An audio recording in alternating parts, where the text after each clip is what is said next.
So we just shipped a load of steers a while ago, and I missed the weights.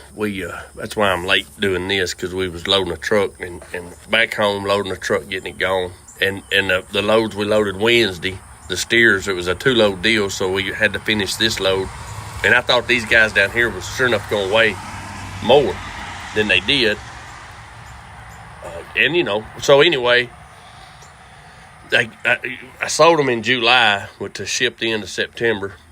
So every timeline's good, but I forget these cattle the steers didn't. They was 25 pounds light, which when you leave 25 pounds off of 2 loads of steers, that's a chunk.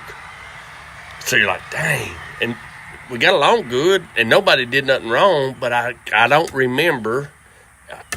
I forget when I was looking at them at the end of May.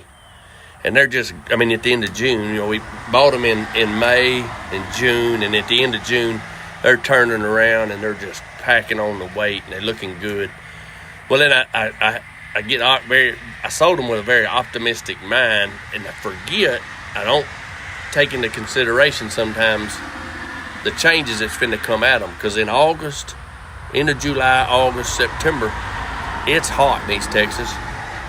And they don't eat as much, and they don't gain near as good in the hot heat of August and September as they do April, May, June.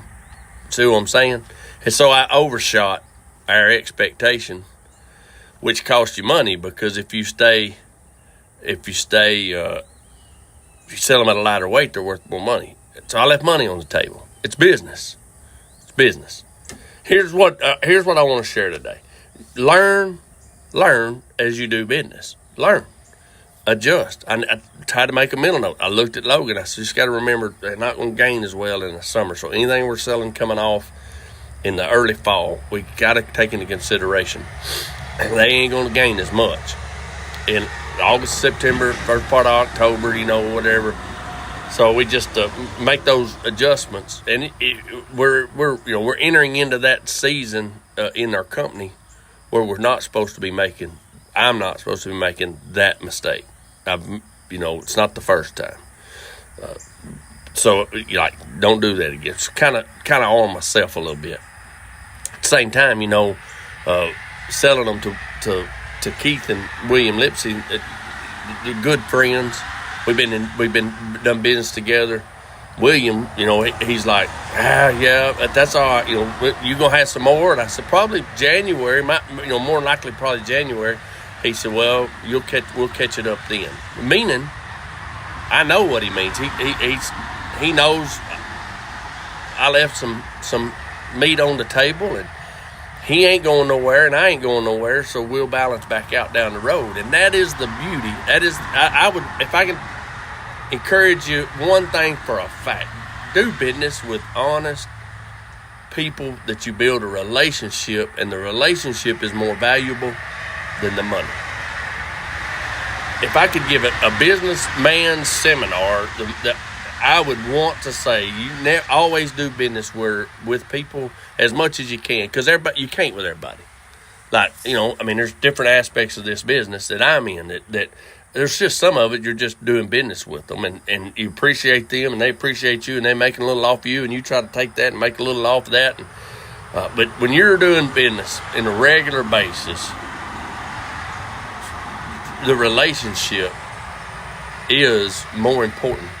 It's the most valuable asset in the relationship, not the cattle, not the feed, it's the relationship. And also, church as well. If you're in a church and you're working in a church, you're serving in a church, you're pastoring a church, if you're in a church, the relationships within that body are more important than any other aspect of that. Financial, material, missions, goals, projects, the relationships, the people, because Christ died for people. His sacrifice is for souls.